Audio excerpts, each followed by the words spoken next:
آج کے اس تفصیلی وضاحتی سبق میں ہم پودوں کی بناوٹ اور ان کے حیرت انگیز استعمالات پر بات کریں گے۔ یہ سیشن خاص طور پر TET پیپر 2 سائنس کے نصاب کو سامنے رکھ کر تیار کیا گیا ہے تاکہ اس اہم موضوع کے ہر پہلو کو آسانی سے سمجھا جا سکے۔ تو چلیے بنا کسی تاخیر کے اس معلوماتی سفر کا آغاز کرتے ہیں۔ کبھی ذہن میں یہ سوال آیا ہے کہ زمین پر زندگی کا سارا دار و مدار آخر کس چیز پر ہے؟ اس کا جواب بہت ہی سادہ لیکن انتہائی اہم ہے، اور وہ ہیں پودے۔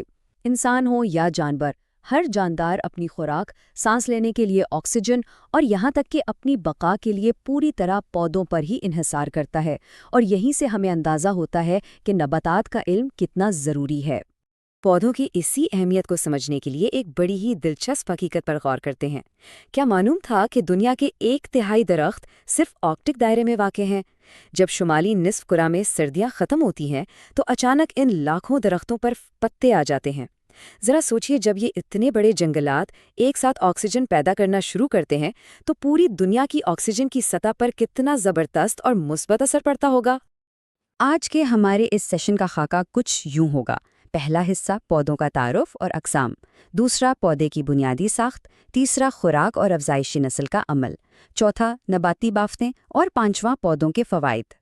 تو آئیے حصہ اول سے شروعات کرتے ہیں، پودوں کا تعارف اور ان کی بنیادی اقسام۔ سائنس کے اصولوں کے مطابق پودوں کو ان کے تنے کی ساخت اور جسامت کے حساب سے 5 مین کیٹیگریز میں بانٹا گیا ہے۔ سب سے پہلے آتی ہیں جڑی بوٹیاں یعنی ہربس۔ یہ بہت نرم تنے والے چھوٹے پودے ہوتے ہیں جیسے پودینہ اور پالک۔ دوسری قسم ہے جھاڑیاں یا شربس، جن کا قد درمیانہ ہوتا ہے جیسے گلاب کا پودا یا مہندی۔ تیسری قسم میں آتے ہیں درخت، جو مضبوط اور سخت تنے والے ہوتے ہیں، مثلاً آم اور نیم کا درخت۔ چوتھی قسم بیلیں یا کلائمبرز کی ہے۔ ان کا تنا کمزور ہوتا ہے، اس لیے یہ کسی سہارے سے اوپر چڑھتی ہیں جیسے انگور کی بیل۔ اور آخر میں پانچویں قسم ہے کریپرز، جو زمین پر ہی پھیلتے ہیں جیسے تربوز یا کدو۔ یہ درجہ بندی امتحان کے نقطہ نظر سے بھی بہت اہم ہے۔ اب بڑھتے ہیں حصہ دوم کی طرف، پودے کی بنیادی ساخت۔ یہاں ہم پودے کو زیر زمین حصے سے لے کر اوپر تک سمجھیں گے۔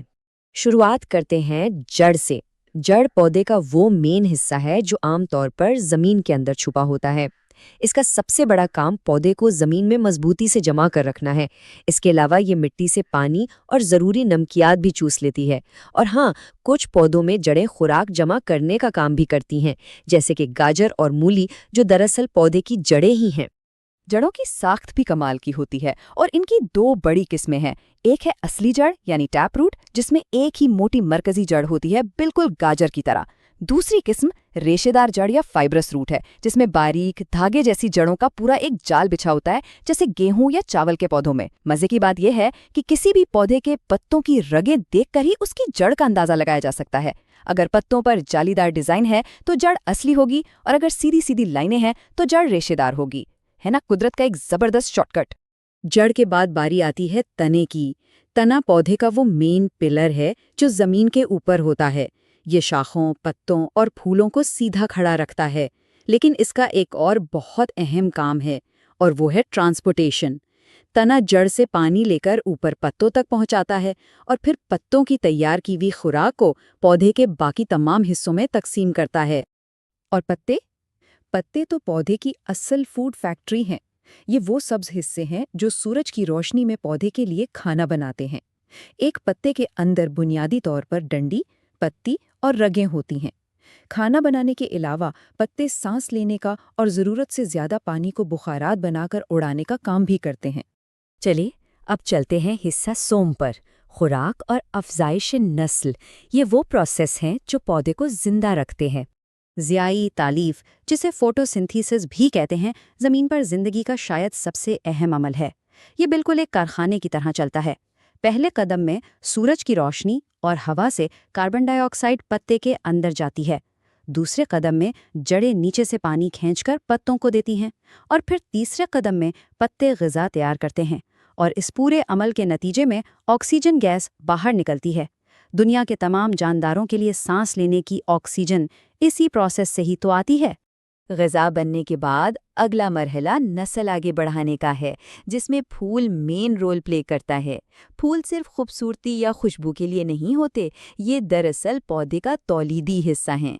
ایک مکمل پھول میں سبز پتی نما کاسبرگ، رنگ برنگے گلبرگ، نر حصہ یعنی زر ریشے اور مادہ حصہ شامل ہوتے ہیں۔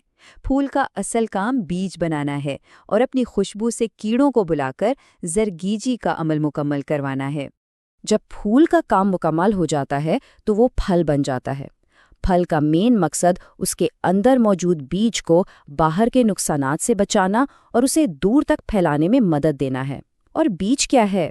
بیج دراصل ایک طرح کا سیفٹی کیپسول ہے جس میں نئے پودے کی جان اور اس کا پہلا کھانا محفوظ ہوتا ہے، تاکہ جب اسے صحیح ماحول ملے تو وہ ایک نیا پودا بن کر ابھر سکے۔ اب آتے ہیں حصہ چہارم پر، نباتی بافتیں یا پودے کا اندرونی نظام۔ آئیے مائکروسکوپک لیول پر جا کر دیکھتے ہیں۔ پودوں کے اندر جو ٹشوز یا بافتیں ہوتی ہیں ان کی دو بڑی قسمیں ہیں۔ پہلی ہے میرسٹیمی بافت۔ یہ بافت ایسے خلیوں سے بنی ہوتی ہے جو لگاتار تقسیم ہوتے رہتے ہیں۔ یہ عام طور پر جڑوں یا شاخوں کی نوک پر ہوتے ہیں تاکہ پودا تیزی سے بڑھ سکے۔ اس کے مقابلے میں مستقل بافت ان خلیوں پر مشتمل ہوتی ہے جو اب پختہ ہو چکے ہیں، تقسیم ہونا بند کر چکے ہیں اور اب پودے میں مخصوص کام سنبھال رہے ہیں۔ انہی مستقل بافتوں کے اندر پودے کے ترسیلی نظام کی دو بڑی زبردست ہائی ویز موجود ہیں، زائلم اور فلوئم۔ ان کا فرق بہت سمپل ہے۔ زائلم کو آپ ایک پائپ لائن یا پلمبنگ سسٹم سمجھ لیں۔ یہ موٹے اور مردہ خلیوں سے بنا ہوتا ہے جو جڑوں سے پانی اور منرلز کو اوپر پتوں تک کھینچتا ہے۔ دوسری طرف فلوئم پودے کا ڈیلیوری سسٹم ہے۔ یہ پتلے اور زندہ خلیوں سے بنتا ہے اور اس کا کام پتوں میں بنے ہوئے کھانے کو پودے کے کونے کونے تک پہنچانا ہے۔ درخت کا تنا اگر کاٹ کر دیکھا جائے تو اس کی لکڑی موسموں کی ایک پوری ہسٹری دکھاتی ہے۔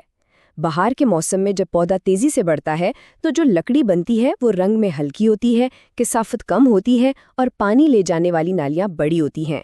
لیکن خزاں کے موسم میں جب نشوونما سست ہو جاتی ہے تو بننے والی لکڑی زیادہ کثیف، رنگ میں گہری اور نالیاں چھوٹی ہوتی ہیں۔ یہ ہلکے وقت کا بہترین ریکارڈ ہوتے ہیں۔ اور اب ہمارے سبق کا آخری حصہ، حصہ پنجم، پودوں کے فوائد اور ان کے استعمال۔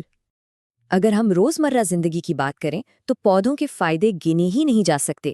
کھانے پینے میں اناج، سبزیاں اور پھل سب پودوں سے ہی ملتا ہے۔ انڈسٹری میں کاغذ بنانا ہو یا ربڑ سب پودوں سے آتا ہے۔ دوائیوں کی بات کریں تو نیم، تلسی اور ایلوویرا جیسے پودے قدرتی شفا ہیں، اور گھروں میں فرنیچر سے لے کر چولہے کے ایندھن تک پودے ہر جگہ ہمارے کام آتے ہیں۔ یہ انسان کی بقا اور معیشت کے لیے بہت ضروری ہیں۔ اور جب یہی پودے مل کر ایک بڑا جنگل بناتے ہیں تو یہ صرف لکڑی نہیں دیتے۔ جنگلات بادلوں کو کھینچ کر بارشیں لاتے ہیں، درختوں کی مضبوط جڑیں مٹی کو کٹنے سے بچاتی ہیں اور یہ لاکھوں جانوروں کا گھر ہوتے ہیں۔ سب سے اہم یہ کہ جنگلات ہمارے پورے ماحول کا وہ نازک بیلنس برقرار رکھتے ہیں جس کے بغیر ہمارا ایکو سسٹم کولیپس کر جائے گا۔ اسی لیے جنگلات کو بچانا اور نئے درخت لگانا وقت کی اہم ترین ضرورت ہے۔ اس سبق کو ختم کرنے سے پہلے ایک بنیادی سوال پر ضرور غور کیجیے گا۔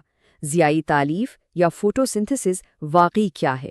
اور ذرا سوچئے، اگر اچانک زمین پر پودے اپنا کھانا بنانا بند کر دیں تو اس دنیا اور اس میں موجود زندگی کا کیا انجام ہوگا؟